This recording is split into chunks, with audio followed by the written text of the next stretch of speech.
Shalom. Damai sejahtera buat seluruh keluarga besar Rema. Kita kembali akan bersama-sama merenungkan kebenaran firman Tuhan, dan kita sudah sampai pada kitab 1 Samuel pasal yang kedua. Dalam bagian 1 Samuel pasal yang ke-22, pasal yang kedua ini, maka kita menemukan di sana ada doa Hana, di mana berisi puji-pujian Hana kepada Tuhan karena Tuhan yang mendengar, menjawab, serta mengabulkan doa daripada Hana, yaitu permintaannya untuk memiliki anak, dan Tuhan mengabulkan anak itu. Dan dia membawa anak sesuai dengan nasarnya kepada Tuhan, bahwa anak itu akan diberikan seumur hidupnya untuk menjadi pelayan Tuhan. Nah, itu doa dan puji-pujian Hana dalam pasal 2 ayat 1 sampai dengan ayat yang ke-10. Nah, di dalam ayat yang ke-11, sebenarnya sampai kepada ayat yang terakhir, yaitu ayat yang ke-35, ya, kita membaca dua keluarga di sini dan memberikan pengajaran yang tentunya bisa banyak hal. Tetapi kita akan melihat beberapa hal di sana. Nah, ayat 12 saya membaca. Adapun anak-anak Eli adalah orang-orang dursila. Mereka tidak mengindahkan Tuhan ataupun batas hak para imam terhadap bangsa itu. Kemudian saya akan membaca ayat 17. Dengan demikian sangat besarlah dosa kedua orang muda itu di hadapan Tuhan, sebab mereka memandang rendah korban untuk Tuhan. Ayat 18, adapun Samuel menjadi pelayan di hadapan Tuhan. Ia masih anak-anak yang tubuhnya berlilitkan baju efod dari kain lenan. Setiap tahun ibunya membuatkan dia jubah kecil dan membawa jubah itu kepadanya apabila ia bersama-sama suaminya pergi mempersembahkan korban sembelihan tahunan. Lalu Eli memberkati Elkana dan istrinya, katanya, Tuhan kiranya memberikan keturunan kepadamu dari perempuan ini pengganti yang telah kau diserahkannya kepada Tuhan. Sesudah itu pulanglah mereka ke tempat kediamannya. Dan Tuhan mengindahkan Hana sehingga dia mengandung dan melahirkan 3 anak laki-laki dan 2 anak perempuan lagi. Sementara itu makin besarlah Samuel yang muda itu di hadapan Tuhan. Eli telah sangat tua apabila didengarnya segala sesuatu yang dilakukan anak-anaknya terhadap semua orang Israel, dan bahwa mereka itu tidur dengan perempuan-perempuan yang melayani depan pintu kemah pertemuan. Nah, tetapi Samuel yang muda itu semakin besar dan semakin disukai, baik di hadapan Tuhan maupun di hadapan manusia. Saudara, 2 keluarga kita baca di sini, yaitu keluarga Imam Eli dan Elkana, yang memiliki istri yang bernama Hana dan seorang anak yang dikaruniakan oleh Tuhan melalui sebuah doa pergumulan, ya, yang dikaruniakan Tuhan, dan dia bernasar untuk memberikan anak itu menjadi pelayan Tuhan seumur hidupnya. Ya, oleh Hana diberi nama anak itu Samuel. Nah, artinya yang diminta daripada Tuhan. Nah, saudara yang saya kasihi di dalam Tuhan Yesus, 2 keluarga ini adalah 2 keluarga yang bisa kita lihat dalam hal mereka mendidik anak-anak mereka. Eli adalah seorang imam. Karena dia seorang imam, maka sepertinya secara otomatis, saudara-saudara, anak-anaknya mengikuti jejaknya yang akan menggantikan dia di masa tuanya untuk juga menjadi imam di rumah Tuhan. Tetapi rupanya anak-anaknya tidak seperti Imam Eli. Kita membaca bersama-sama Alkitab mencatat di sini bahwa anak-anak Eli adalah orang-orang yang dursila. Mereka orang-orang yang tidak takut Tuhan. Korban-korban persembahan yang bukan haknya mereka rampas dan mereka ambil. Kehidupan mereka adalah dursila dikatakan. Mereka meniduri wanita-wanita yang menjadi pelayan-pelayan di rumah Tuhan itu, saudara-saudara. Mereka melakukan kehidupan yang sama sekali tidak menggambarkan sebagai pelayan-pelayan Tuhan. Dan inilah kehidupan daripada keluarga Imam Eli. Imam Eli, saudara-saudara, hanya sekedar menasihati begitu saja. Tidak tegas membuat tindakan menurut hukum yang ada pada masa itu. Bahwa seharusnya dia menindak anak-anak mereka untuk tidak menjadi pelayan di hadapan Tuhan. Mengapa demikian? Karena perbuatan mereka yang tidak benar. Seharusnya saudara-saudara juga dia mengajarkan atau mendidik. Seharusnya dia mengangkat anak-anaknya dengan kualifikasi yang seharusnya yang Tuhan tetapkan.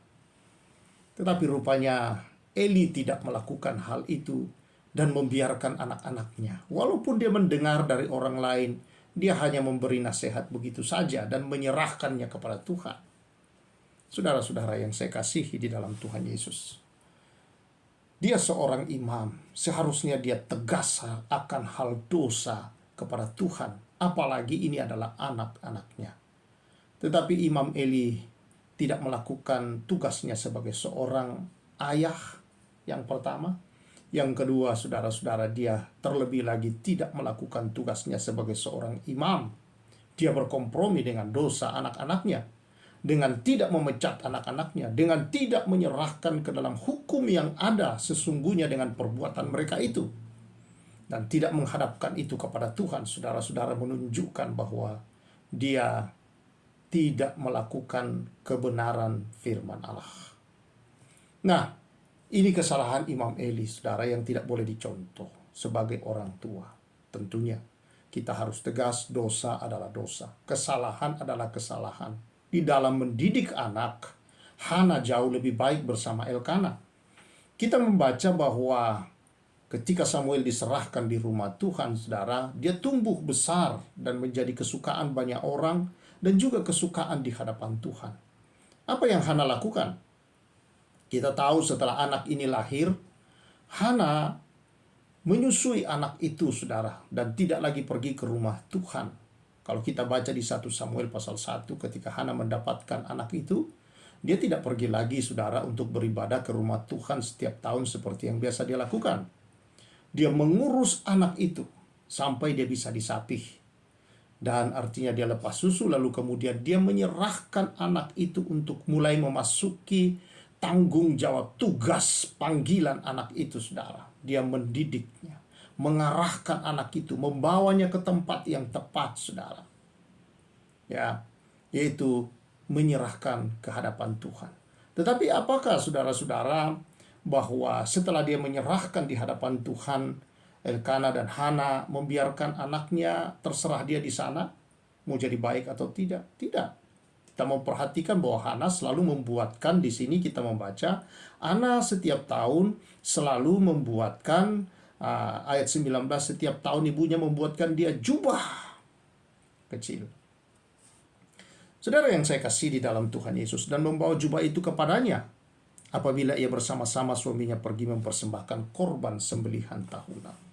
Nah, di sini kita memperhatikan bahwa Elkana dan Hana begitu memberikan yang terbaik selalu kepada anaknya, memperhatikan akan penampilan, akan kehidupan anaknya, saudara-saudara.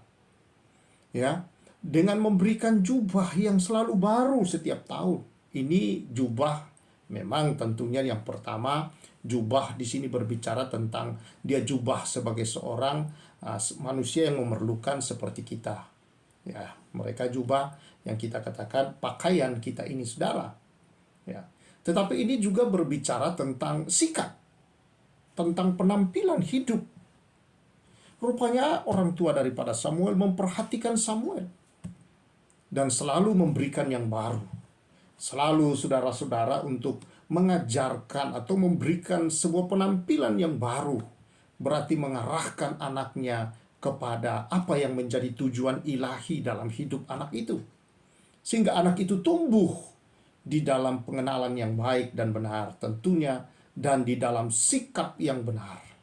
Dan kita tahu kemudian bahwa Samuel adalah seorang nabi yang begitu tegas, yang tidak takut, yang tidak kompromi dengan dosa. Tidak sama dengan Imam Eli dan anak-anak Imam Eli. Kelemahan Imam Eli adalah dia tidak memberikan atau tidak dia berkompromi, saudara, dengan dosa anak-anaknya. Dia tidak melakukan hukum Tuhan dengan baik dan benar, dengan memecat anak-anaknya, dengan memberikan hukuman sesuai hukum Taurat yang ada, dengan kelakuan anak-anaknya.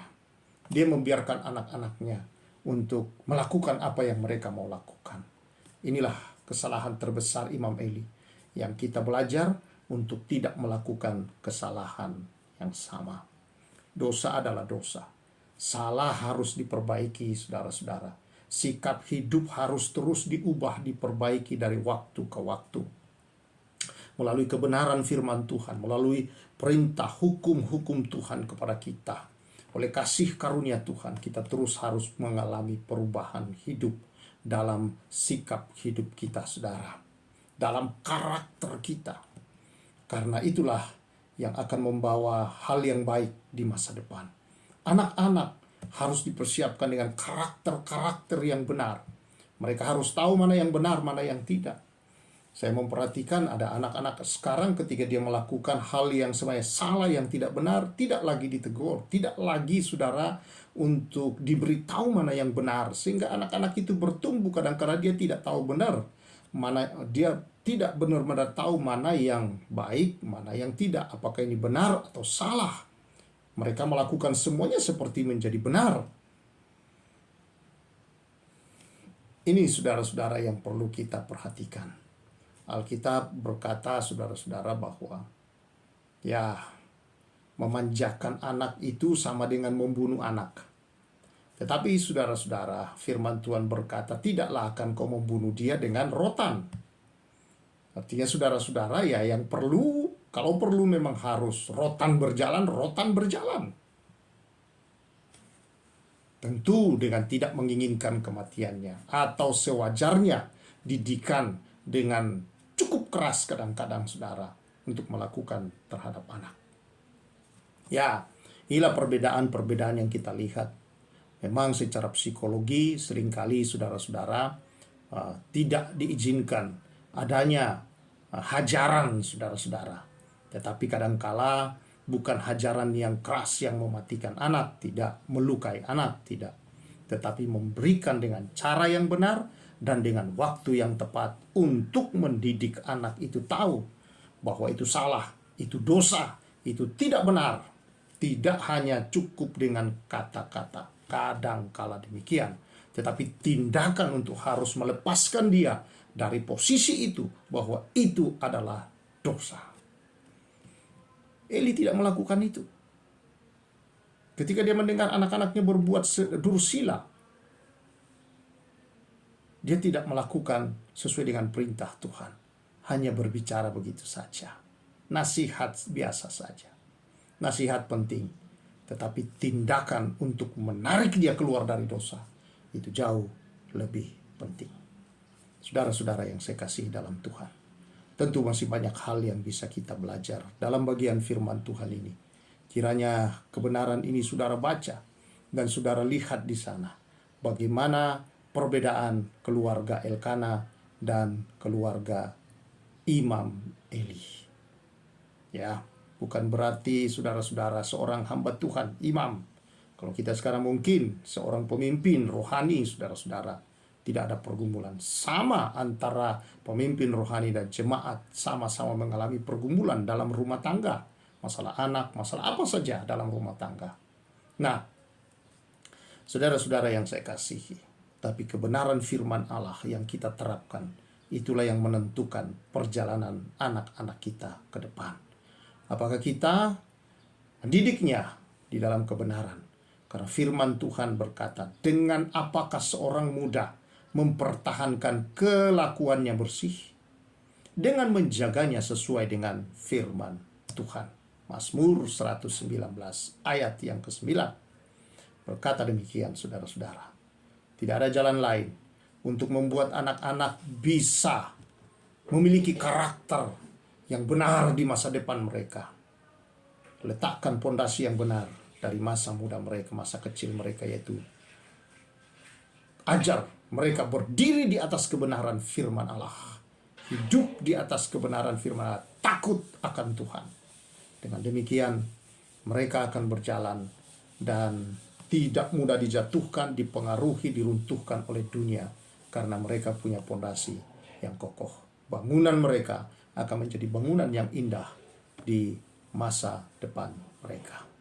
Karena itu saudara-saudara, Bapak Ibu yang saya kasih dalam Tuhan, bacalah firman Allah senantiasa.